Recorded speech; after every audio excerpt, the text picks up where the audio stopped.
And we're back for the second session of today, Day 10's testimonies in the Richard Allen trial.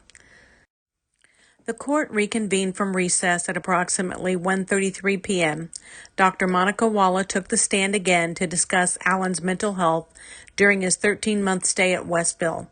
Defense attorney Brad Rozzi continued his cross-examination, initially inquiring about what discovery refers to in this case, and subsequently asking her to provide details on Allen's condition upon his booking at Westville on November 18, 2022.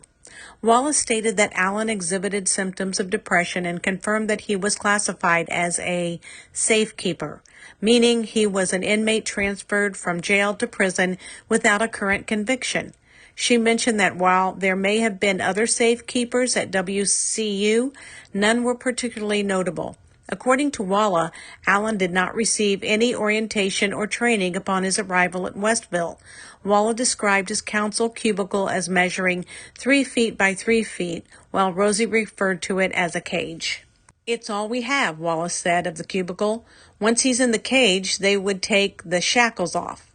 Walla confirmed that Allen's transport in the cubicle, or dog cage, as Rozzi put it, was not a pleasant experience. In December 2022, Walla said Allen pushed for his innocence in a later report. Allen told Walla he could not get a toothbrush from the commissary and could not visit his wife. He said he felt that he was being treated worse than that of others convicted of crimes. He also expressed concern about roaches in the facility. Here, Rozzi asked Walla to confirm that Westville was in the process of building a new facility and tearing the original down, which she did. Walla said in a report from April 14, 2023, Allen was experiencing suicidal ideation. On April 13th, she ruled that Allen had a grave disability, which prompted discussion to involuntarily inject Allen. Walla did not specify what he could be injected with, but later reported that his cognitive state was getting worse.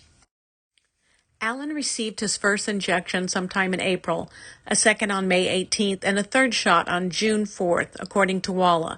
The shots were supposed to last for 30 days.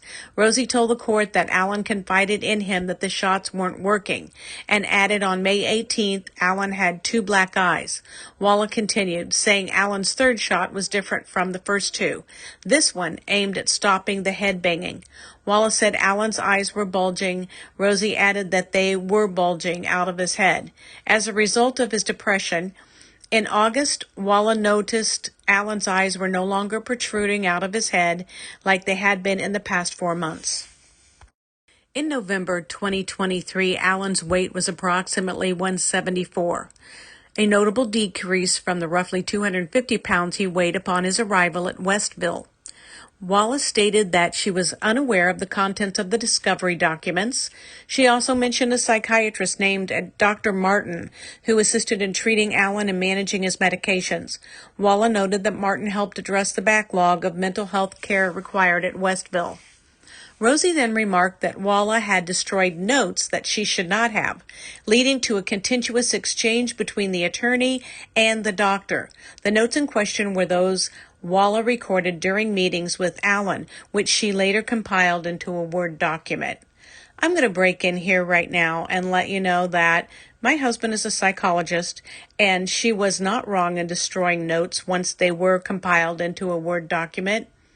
It's very common for psychologists to take their written notes, put them in a Word document or whatever they are using, and then destroy the written once it's entered into the system.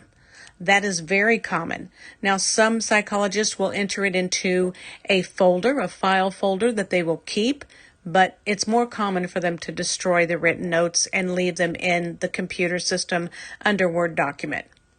Back to the script.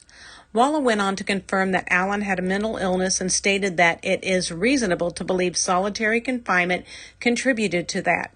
According to the Department of Corrections policy, inmates with severe mental illness should not be held in solitary confinement for more than 30 days. However, Richard Allen spent 13 months in solitary. Walla informed the jury that she had doubts about the genuineness of Allen's behavior while in prison, and later acknowledged her suspicion that Allen might have been pretending. When questioned by the state, Walla confirmed that the notes from her meetings with Allen were consistently documented in a Word file, and that she had to discard the handwritten notes due to the sensitive nature of the case. Then she shared with the jury that she had an interest in the case even before treating Allen. Wallace stated that she consulted with 2 supervisors prior to accepting Allen as a patient, and they did not express any concerns about her interest. She also mentioned that Allen entered the prison on Prozac, which was later adjusted. Walla noted that she told Allen he had supporters outside, referring to his claims of sexual abuse. Walla then acknowledges visiting the High Bridge in Delphi, the notorious location on the Monon Trail where Libby German and Abby Williams were last seen before their tragic deaths. The jury posed questions regarding Allen's mental health, and specifically asking if brief psychotic disorders can resurface over time and whether he understood the repercussions of missing 4 meals. Walla confirmed that the symptoms of such disorders can indeed return after subsiding, and noted that Allen was aware of the consequences as they had discussed it at some point. The court took a brief recess then at 3:10 p.m. The court reconvened from their break at approximately 3:48 p.m.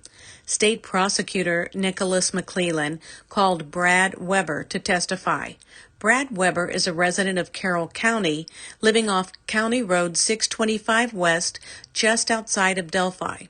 On February 13, 2017, the day of Libby German and Abby Williams' murders, Weber was working the first shift at Subaru near Lafayette. He stated that he was at work from 5:41 a.m.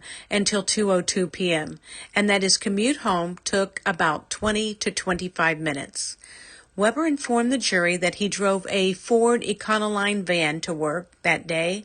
Defense attorney Andrew Baldwin inquired if Weber went straight home on February 13th, to which Weber replied that he had dropped off a trailer.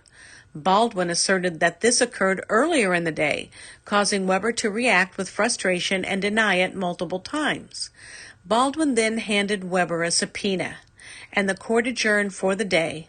The jury is anticipated to listen to 2 hours of audio during Thursday's session, which is scheduled to start at 9 a.m. Thursday morning. So, it looks like we will be hearing from Brad Weber again, as the defense has given him a subpoena to appear once they take over, giving their view of what happened in the case, in the trial.